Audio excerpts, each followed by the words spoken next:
వి gold trusted gold buyers మీరు తాకట్టు పెట్టిన బంగారాన్ని విడిపించి ఈ రోజు ఉన్న మార్కెట్ ధరకు కొనబడను 7771077720.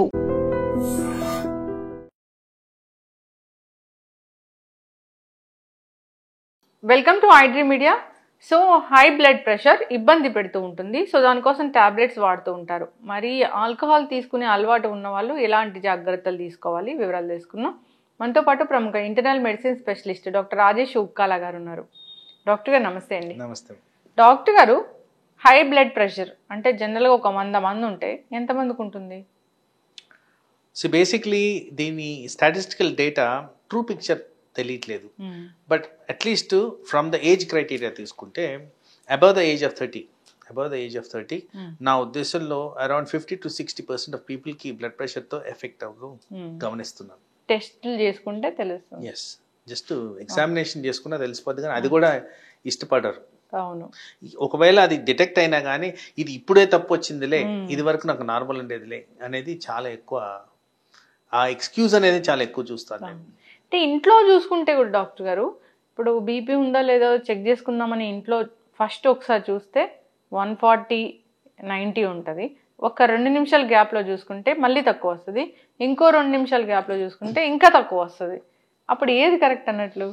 సో బేసిక్లీ బీపీ చెక్ చేసేటప్పుడు సర్టన్ క్రైటీరియా ఫాలో అవ్వాలి.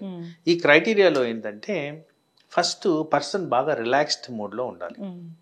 ఒక హాఫ్ అన్ అవర్ బిఫోర్ కాఫీలు, టీలు, ఎక్సర్సైజ్ ఇలాంటివి చేసి ఉండకూడదు.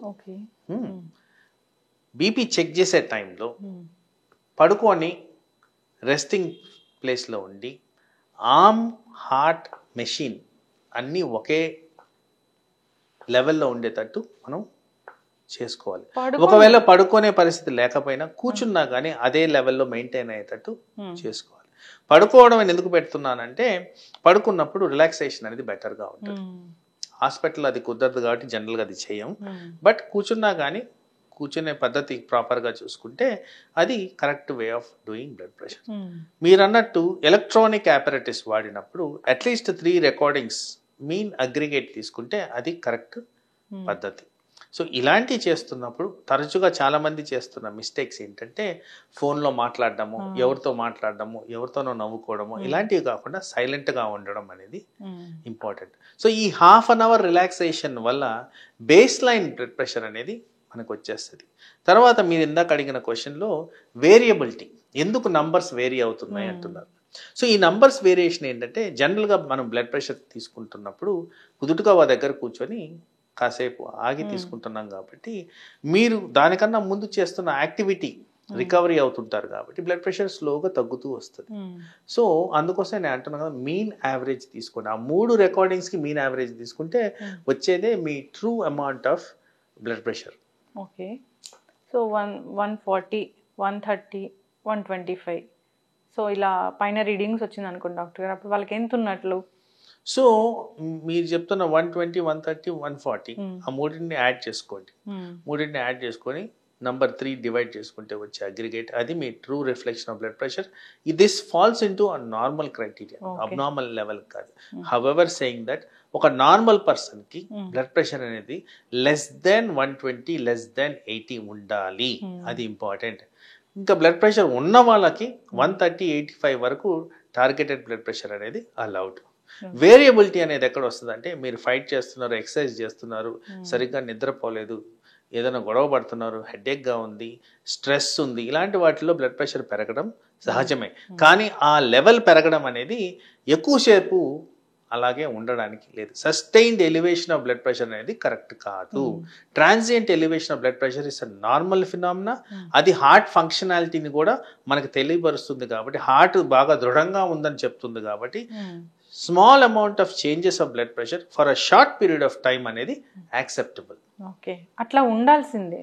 ఇప్పుడు సపోజ్ ఒక 100 meters పరిగెట్టాము స్పీడ్, ఆ టైంలో చూస్తే పరిగెట్టంగానే బ్లడ్ ప్రెషర్ అనేది మనకి పెరుగుద్ది. సో అలా దాన్ని క్రైటీరియా తీసుకోవడానికి. ఓకే, అట్లా పెరిగితేనే మంచిది. పెరగలేదంటే మళ్ళీ అది ఫంక్షనాలిటీ ఆఫ్ హార్ట్ సరిగ్గా లేనట్టు. ఓకే, సో అట్లా కూడా చెక్ చేసుకోవాలి.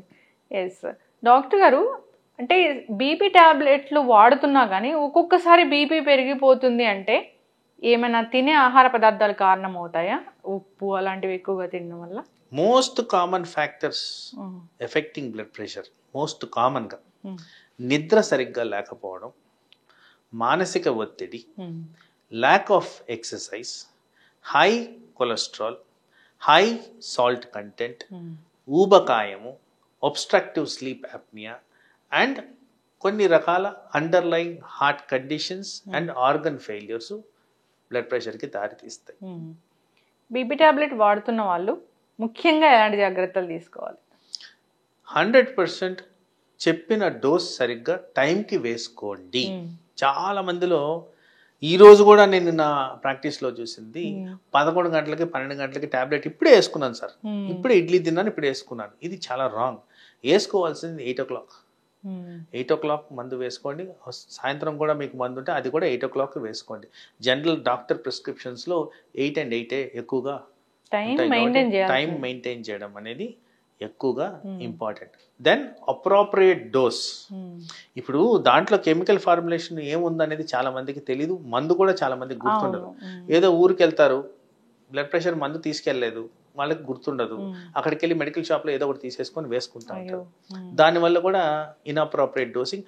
ఇది పర్టికులర్గా ఎవరైతే ఎక్కువ ట్రావెల్ చేస్తుంటారో, ఈ బిజినెస్ పీపుల్ ఎవరైతే ట్రావెల్ చేస్తుంటే వాళ్ళలో ఇది గమనించాను. నాకు ఒక కాల్ కూడా వచ్చింది, మీ నంబర్ కోసం అడిగింది. అంటే ఒక 2 years బ్యాక్ ఎక్కడికో వెళ్ళారు, టాబ్లెట్స్ తీసుకెళ్ళలేదు. 5 days తర్వాత వాళ్ళకి బాగా బీపీ పెరిగిపోయింది, హెడేక్ వస్తుంది అని. సో అంటే 5 days కూడా వేసుకునే వాళ్ళని కూడా చూస్తాం మనం. ఇది చాలా ఫ్రీక్వెంట్ గా చూస్తుంటాం. తర్వాత టాబ్లెట్ కట్టింగ్, అది కూడా ఈ రోజే చూసాను నేను. నంబర్ ఆఫ్ టాబ్లెట్స్ ఎక్కువగా ఉన్నాయి, వాళ్ళకి నచ్చలేదు అనుకోండి, కొన్ని తీసేస్తారు. అది ఏం తీసేస్తారో తెలియదు, వాళ్ళ ఇష్టం. వాటిలో పొరపాటున బ్లడ్ ప్రెషర్ టాబ్లెట్ తీసేస్తే అనవసరమైన అనర్థాలకి గురవుతూ ఉంటారు. ఇప్పుడు పండగలు వచ్చినా, ఏదైనా ఫంక్షన్లు అయినా, దావతులు చేసుకుంటా ఉంటారు. ఆల్కహాల్ తాగే అలవాటు ఉండే వాళ్ళు ఉంటారు, అప్పుడే ఆల్కహాల్ తీసుకునే వాళ్ళు కూడా ఉంటారు. వాళ్ళకి బ్లడ్ ప్రెషర్ ఉంటుంది. ఆ రోజు ఆల్కహాల్ తీసుకుంటే బీపీ టాబ్లెట్ వేసుకోవాలా వద్దా? ఇందాక నేను చెప్పిన criteria, risk factors for blood pressure పెరగడానిలో ఈ రెండు చాలా ఇంపార్టెంట్. ఒకటి ఆల్కహాల్, రెండోది స్మోక్. Very very important. చాలా హై లెవెల్స్లో రిస్క్ దారి తీసే విధంగా పనిచేస్తాయి కాబట్టి ఇక్కడ దీన్ని చాలా మటుకు శ్రద్ధగా మనం గమనించుకోవాల్సిన అవసరం ఉంది. ఎవరికైతే బ్లడ్ ప్రెషర్ ఉంటుందో, బ్లడ్ ప్రెషర్ డయాగ్నోసిస్ అయిన తర్వాత మందులు వాడుతుంటారో, వీళ్ళు తప్పనిసరిగా ఈ రెండింటిని మానేయడం అనేది ఖచ్చితంగా చెప్తున్నాను. మానేయడం అనేది ముఖ్యం. తర్వాత ఎక్కడో పండక్కో పబ్బానికో నేను చేస్తాను, తాగుతానంటే జనరల్ రికమెండేషన్ ఆ బ్లడ్ ప్రెషర్ మెడిసిన్ ఈ ఆల్కహాల్తో సరిపడదు అని రాసి ఉంటుంది. వాటి మధ్య ఇంటరాక్షన్ జరుగుద్ది. ఆ బ్లడ్ ప్రెషర్ కంట్రోల్ అనేది సరిగ్గా రాదు. ఆల్కహాల్ మూలన బ్లడ్ ప్రెషర్ పెరిగేదానికి ఆస్కారం ఉంది. సో బ్లడ్ ప్రెషర్ మందు సరిగ్గా పనిచేయక ఆల్కహాల్ మూలన బ్లడ్ ప్రెషర్ పెరిగినందుకు మేజర్ అనర్థాలు, పర్టికులర్గా హార్ట్ అటాక్, బ్రెయిన్ అటాక్ వచ్చేదానికి ఆస్కారం ఉంది. కాబట్టి అలాంటివి అవాయిడ్ చేయడం అనేది చాలా ఇంపార్టెంట్. ఒకవేళ ఆల్కహాల్ తీసుకున్నాము అని టాబ్లెట్ వేసుకోకుండా ఉండొచ్చా? టాబ్లెట్ వేసుకోకుండా ఉంటే ఆల్కహాల్ తీసుకున్నందుకు బ్లడ్ ప్రెషర్ పెరుగుతుంది, టాబ్లెట్ తీసుకోకుండా ఉన్నందుకు బ్లడ్ ప్రెషర్ పెరుగుతుంది. కాబట్టి డెఫినెట్లీ డేంజర్ సిచ్యువేషన్. అది రికమెండెడే కానే కాదు. అడుగుతారా డాక్టర్ ఇలాంటి క్వశ్చన్స్, ఇలాంటి డౌట్స్ ఎవరైనా? మేము బ్లేటెంట్ గా చెప్పేస్తాను, నేనైతే చెప్పేస్తాను, మీరు అవాయిడ్ చేయండి, స్టాప్ చేయండి అని చెప్పేస్తాను. సో అందుకోసం అక్కడ అడిగేదానికి కూడా స్కోప్ ఉండదు, నేను మొదట చెప్పేస్తాను. ఇప్పుడు కూల్ డ్రింక్స్ కూడా మంచిది కదా? కూల్ డ్రింక్స్ మంచిది కాదంటే, cool drinks are concentrated with salts. అది షుగర్ అవ్వచ్చు, నార్మల్ సాల్ట్ అవ్వచ్చు, ఈ రెండు కూడా మంచిది కాదు. వీటి కారణంగా కూడా బ్లడ్ ప్రెషర్ స్పైక్ అయ్యేదానికి ఆస్కారం ఉంది. కాబట్టి జనరల్గా అవి కూడా అవాయిడ్ చేయమని చెప్తాం. మార్నింగ్ ఏ టైంకి చెప్తారో, ఈవినింగ్ ఏ టైంకి చెప్తారో, మార్నింగ్ 8, ఈవినింగ్ 8 టాబ్లెట్స్ అనేవి పెడితే అలాగే వేసుకోవాలి. టాబ్లెట్స్ టైం అనేది స్పెసిఫిక్గా డాక్టర్ వాళ్ళు చెప్పిన విధంగా వేసుకుంటే అది ఐడియల్. ఉదయాన్నే 6 గంటలు ఉండొచ్చు, సాయంత్రం 10 గంటలు ఉండొచ్చు, 8 గంటలు అనేది common recommendation, convenience of the patient బట్టి. ఒకవేళ వేసుకుని 2 టాబ్లెట్లు వేసుకుంటే మర్చిపోయి వేసుకున్నాం వేసుకోలేదు అనుకుని వేసుకున్న టాబ్లెట్ మళ్ళీ వేసుకుంటే ఈ వారంలో అలాంటి కేసు కూడా నాకు ఎక్స్పీరియన్స్ అయింది. ఒకటి మీరు 2 వేసుకున్న పరిస్థితులు కూడా ఉన్నాయి. చాలా తరచుగా జరుగుతుంటది చాలా మందికి కూడా.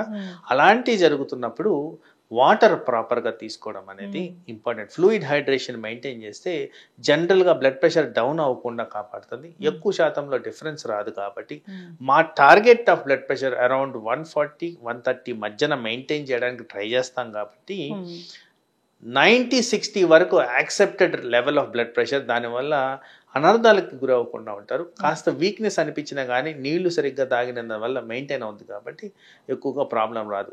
అంతకన్నా తక్కువ అయిపోతుందంటే హాస్పిటల్కి వెళ్ళాల్సిన అవసరం అయితే. బీపీ డౌన్ అయిపోద్దా డాక్టర్? ఎస్, పవర్ఫుల్ టాబ్లెట్స్ వాడినప్పుడు బీపీ డౌన్ అయిపోయి తల తిరగడం, కళ్ళు తిరిగి పడిపోవడం, మూర్ఛ రావడం ఇలాంటివన్నీ కూడా ఫ్రీక్వెంట్గా జరిగేదానికి ఆస్కారం ఉంది. పర్టికులర్గా డబ్లింగ్ ద డోస్ వేసుకుంటే. ఒక పద్ధతి ప్రకారం టాబ్లెట్ వేసుకోవాలి డాక్టర్ చెప్పిన విధంగా. సో ఆల్కహాల్ ఇలాంటివి అలవాట్లు ఉంటే ఖచ్చితంగా మానుకోవాల్సిందే. సో ఆల్కహాల్ తీసుకున్నాం కదా అని టాబ్లెట్ వేసుకోకుండా ఉండే వాళ్ళకైతే ఇంకా హై బ్లడ్ ప్రెషర్ వచ్చే అవకాశం ఉంటుంది. జాగ్రత్తలు తీసుకోవాలని కోరుకుందాం డాక్టర్ గారు. చాలా చక్కటి ఇన్ఫర్మేషన్. ధన్యవాదాలు. నమస్తే.